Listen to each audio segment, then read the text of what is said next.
Hey guys, welcome back to Real Housewives Recaps. I am so glad you're here. Today we are continuing on with Lady C's Meghan and Harry, the real story, the updated and expanded version. And I'm excited to talk about this with you. So this is the third part of the series, and today we're covering we'll see how far we get. I think chapter 4 and we're picking up with chapter 4 and we're going to get into chapter 5 as well. We're covering the period in their life where they're dating, and then we get into the engagement and right up until the wedding part. So I'm excited to talk about all this with you. Thank you so much for being here. I'm Jen. Honk honk, everyone. All right, so if you're reading along with me, I am picking up chapter 4, and I'm on page 155. So again, I say this every episode. If you want to hear the full book coverage, I've done that. I'm mostly focusing on the newer parts. So we're going to dive in with something that was added in this section, which is Lady C goes into, remember Ashley? You remember Ashley, Samantha's daughter, who is in the Netflix series, right? It's the one person from Meghan's family that she could have speak, besides her mom, speak up on her behalf. Now, it is interesting because I thought after that we'd see Ashley trotted out quite a bit. I haven't seen her. Have you? But Samantha's daughter Ashley shows up on the Netflix series, and Lady C goes into her claims that Meghan had told her the palace was preventing Meghan from asking Ashley to the wedding on the basis that Samantha was not being invited. This statement was at odds with what Lady C was told by her palace connections when she first started writing this book back in 2019. So, according to Lady C and all the other books we've read, Meghan had been encouraged to invite her family to the wedding. It was looking weird. Everyone was perplexed why she was refusing to do so. The quote by Lady C continues, "No one could understand how anyone could get married and not have their family there. So it was a cause for concern. No one thought it was as ominous an omen as it turned out to be. It caused such unseemly speculation, all of which could have been avoided by simply asking the family." So Lady C is talking about how it struck her as quite odd and struck all of us quite odd. It seemed to be more important for her to have celebrities there. A courtier confided in Lady C about how odd everyone was finding it. The late Queen herself wanted to know why Meghan was stinting with her invitations to her family when there was ample space at St. George's Chapel. She thought it was a very bad idea that Meghan's family weren't going to be there, and gently tried to get the point across, but Meghan had no interest in having her family there, and Harry's only interest was in pleasing Meghan. Now, side note, does anybody else wonder, do you think he ever thinks about this? I think he's very painfully stupid, but I do wonder if he ever goes back in time and replays all this and goes, what was I thinking? Why did I try to make her happy all the time, and why didn't she have family there? I don't know. I'm not standing up for Bozo. Don't worry. His time is coming in this part of the book where you can see just how awful he is as well. We'll get to that. But I just do wonder about this. Do you think he goes back in time and thinks about all of that? Because I wonder that too. But the Queen had expressed her perplexity as to how how Harry could be marrying a woman whose father he had never met. And once the stories broke out about Thomas Markle Sr., she actively recommended that Harry and Meghan be proactive about facilitating his presence at the wedding, and even offered to arrange his travel arrangements through her own good offices. Obviously, I've talked about this at length. I think it's so wrong how Meghan has and continues to treat her father. She can go to do these faux charitable, whatever, children's hospital visits, can't be bothered to call her father. Okay, I think that's horrible. But let's just take this at face value and say, okay, she's really upset because of the whole press thing, and I'm not saying it's right what she did, but let's just play devil's advocate. What was the excuse for not including the rest of the family? I wonder about that too. What was she telling the rest of the palace and everybody else as to why the rest of the family wasn't invited? I know what she's telling Ashley. We got that part. But what is she telling the palace? Because I really want to know about that. Or did she just not care and think she was above all of it? I kind of lean toward that. But I just wonder, as somebody like Meghan who really cares, it's not that I think she cares about what people think. I think she's so narcissistic. I guess that I'm answering my own question. I was going to say, why wouldn't it occur to her how weird those optics are? But I really think that she just thinks she can do no wrong and that she's the most important one in the room and that all eyes would be on her anyway. But does anybody else go back to that scene in the Church of Doria by herself and just think that is so weird? It really is. And just the idea of all the vapid celebrities that were there that straight up said, I don't know her. I don't know why I'm here, because it seemed to be several that had said stuff like that. We'll get into more of this when we get into the wedding time, but it's just, it still breaks my heart to see it, honestly. And I know that Samantha's still going through legal stuff and just all of this, the havoc that both of them have caused for both families. It really does. It's sad to reread all this and to bring it all back up again. Now let's get into what the courtiers have to say and explanations of behind the scenes of Meghan's personality or lack thereof, because I find this part absolutely fascinating. So I am still I'm in chapter 5. I am on page 164 if you're reading along with me. All right. So Lady C is talking about Little Miss Wonderful, talking about Meghan and her red flags, and explains that, as one courtier said, like all genuine phonies, Meghan has perfected the art of projecting a convincing display of sincerity. That in itself would have raised hackles even if we didn't have access to all the other information, not to mention the gobbledygook she's been spouting for years. Many of her statements were all the evidence we needed. Those blogs hoisted her on her own petard. She's obviously never heard the maxim, a word once uttered cannot be recalled, nor the one about never putting pen to paper. She definitely raised our hackles. Okay, so from here they go into how she so flagrantly exerted her control over Harold of Harold and Fraud. I know his name's Harry, but it's still more fun to call him Harold of Harold and Fraud. Although at first it was viewed in a positive light. So no one before had seen him quite like this, where anybody managed to control him like this. He seemed happy. Superficially, their relationship seemed good, but then with any, examination, of course, they could see beyond that. Lady C goes into how Meghan would, quote, slam the physical button, wrapping herself around him like bindweed, stroking his back as if she were a nanny and he was a vulnerable 6-year-old in need of reassurance. Lady C said she, for one, felt like that Meghan was manipulating him emotionally, undermining him by playing on his vulnerabilities. Ding, ding, ding. Look at the car chase. I think about that a lot. I think that's a great example of it. I'm just speculating here. I have been told by people that are a little bit more in the know that he didn't know that was going to happen that night, but that was a plan by Meghan and Doria. I'm going to throw out allegedly because I don't know that for sure, but I've been told that from more than one person.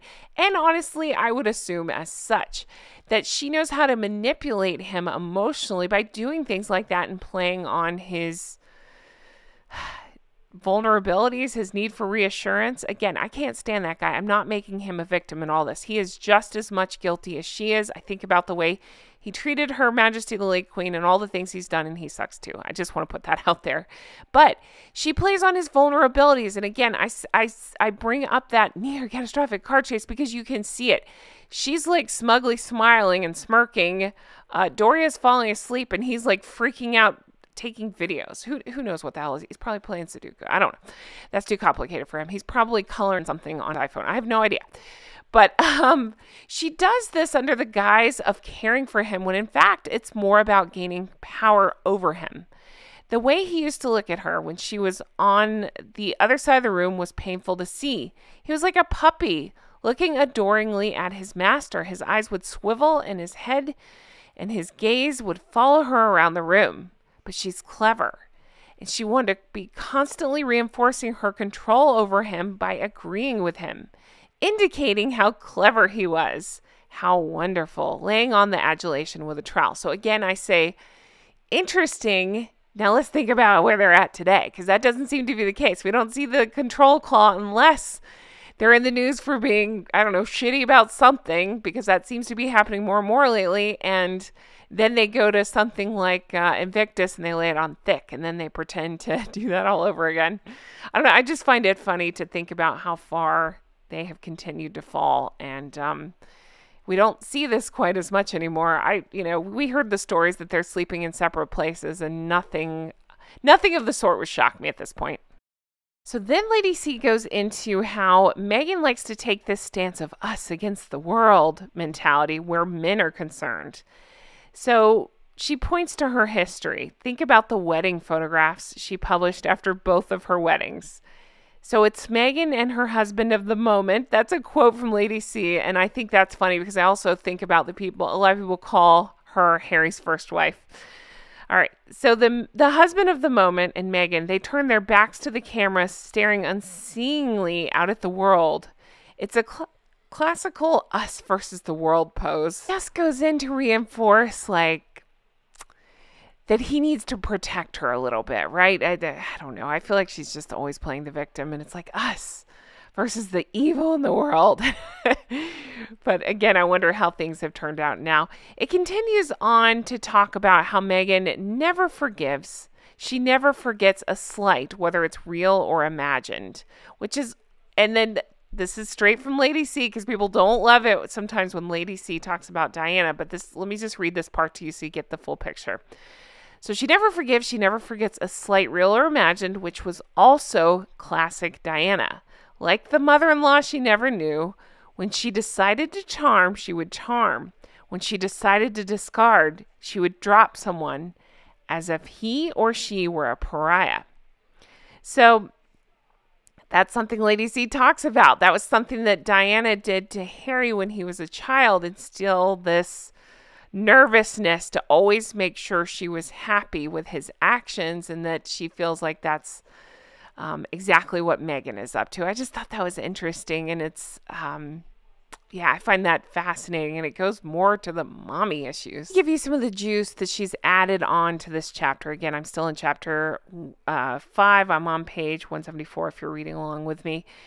She goes on to add this part right here, which is talking about the many inaccuracies, the many misremembrances, and fanciful claims which Harry made, to quote Lady C, in what he called his memoir, show plainly that his account can never be relied upon. Such glaring realities as Queen Elizabeth, the Queen Mother, dying over Easter weekend in 2002 while Harry was on skiing holiday in the cloisters with his father and brother, give the lie to his account of him being at school at Eton.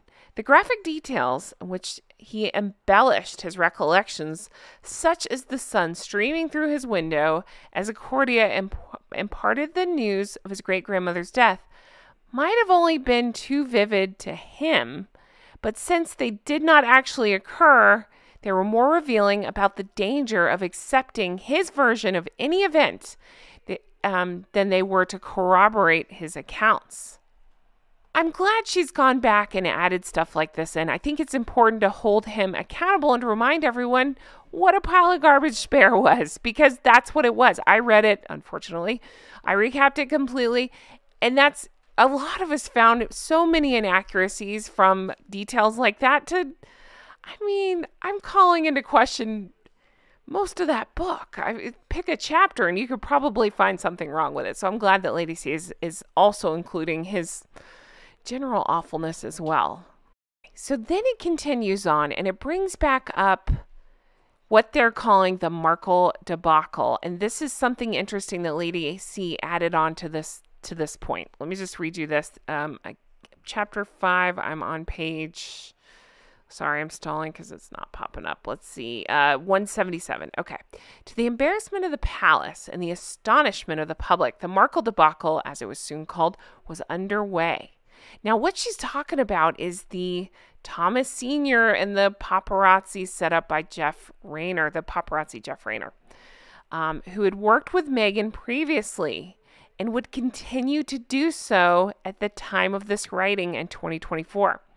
Rayner had also gotten in touch with Samantha and suggested that they stage photographs.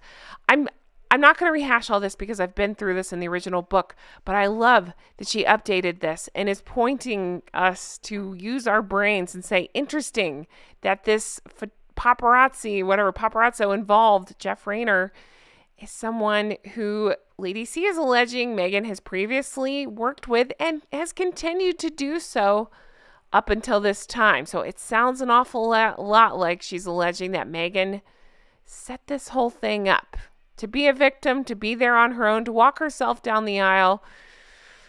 I would say probably all the above. It's funny. It is not the situation. I feel so bad for Thomas Markle Sr., but she invented this situation, in my opinion, to make herself more victim-y, to make a realistic excuse why he can't be there, but she just makes herself look, again, like less and less credible, because if she's continuing to work with this guy, then why is she okay with having a relationship with him and not her father? No way to explain that away, huh? Then we cross into chapter 6 and we go into the wedding. I'm excited to dive into this part. So Lady C reminds us of the general... People were cheering them on. She points to how that singer Pharrell had talked about their union and love is amazing, love is beautiful, and how much their union meant in today's climate and how much they're cheering them on. And then goes into how Harry and Meghan's response was indicative of their attitudes. So he nodded graciously, ostensibly in tune with the sentiments. She said, "Oh, thank you," and then decided to reveal how entirely she personalizes everything and flips everything into victimhood. So Lady C points out she moans that her critics don't make it easy. She completely missed the point entirely, which is that she now had a sacred duty to live up to her role as a beacon of hope. Instead, she's being childish, self-indulgent, and unreasonable. So glad Lady C is delving back into this, because this is what we've all been saying. We were all rooting for them, to quote Tyra Banks, at the beginning. We were all, I think a lot of us were hopeful. Yeah, there were some red flags with the engagement interview, but we're all generally excited for their union. And then stuff like this, and you're like, this was your opportunity to silence critics, to be good people, but you can't do it, right? You can't do it. They just have to be victims. They have to moan. They have to, and ironically, she's complaining about people not making it easy when they had the easiest of everything, and then they're the ones that ended up, I don't know, blowing it all to hell and making it about themselves. And it was around that time when she was joining the family and getting to know the ways. You know, we've read all the stories about that. I get stuck on that, how Her Majesty the late Queen had offered her help, and she's like, "I've got Harry." Jeez, how'd that work out for you? But almost as if, I don't know, they weren't interested, or she wasn't interested in being part of the royal family. Almost a way to get attention and get out. Interesting, right? But according to Lady C, she spelled out that she was here to rescue them, talking about the courtiers, from their pathetic way of doing things, according to this courtier that Lady C had talked to. They go on to describe her as, quote, "so breathtakingly sure of being in the right at all times that she's beyond arrogant. I've never seen anyone in my life so completely and entirely lacking in self-doubt. She's upfront about it all, and she's beyond shameless. She walks into a room, takes over, tells everyone how she wants things to be, sashays out expecting everyone to fulfill her demands. She's beyond dominance, beyond being a dominatrix. She fancies herself a force of nature, and a perfect one at that." Oh, isn't that everything that we've seen of both of them? That's what I think too. I mean, yeah, I guess especially her, but both of them, I think, would fall into this category. And And I would say it continues on. I think it plays into this grifters thing. When things don't go perfectly for them, they quit. Look at the podcast. You know, when people speak out, they try to silence them. I'm stuck on this because it's happening in real time. If they don't agree, they're the first ones to speak out about every perceived grievance ever, but they sure as shit try to shut everybody else down. So it's just interesting that however many years later, what they left 4 years ago, we're still dealing with this crap. Still, today, as I record this, people are being shut down and mass reported because Harry and Meghan don't like what they have to say. But again, they're the first to speak out about everyone else. Just unbelievable hypocrisy. So she continues on. With hindsight, it's obvious that Meghan had an agenda where her wedding was concerned. She wanted it to be the most beautiful and glamorous occasion. It must be the perfect setting for her introduction to the world at large. Again, this plays up with my theory, all of our theory, that my opinion that it was, I'm going to make a big splash at this wedding. I'm going to introduce myself to the powers that be, you know, in her head, the people, based on the people she invited. I'm going to get out of this royal family. I'm moving to California. Peace out, you know. But this was her grand introduction to the world at large. It would establish her as a, quote, beautiful, desirable, classy woman of style and taste. Again, hilarious because of, I would not use any of those words to describe her. And it's not even that I can't stand her. It's just, think about her actions at every turn. From the way she dresses to the way she behaves, the way everything, and him too. The way they act through everything, their behavior, their incessant moaning, their victimhood, their lies, all of it. No, it's just the opposite of everything she was pushing for. Everything she was pretending to be. We can see that it's all superficial and none of it is real. And a superficial style, I think, is the best way to describe that. She wanted none of her oldest friends raining on her parade. Again, it's a wedding. Don't you typically think of your closest family and friends? Nope, she didn't want any of that. She was flying high, didn't want too many links with the past that she had left behind. Which time? She seems to do that over and over again. Then she had been an ordinary girl on the make. Now she had made it.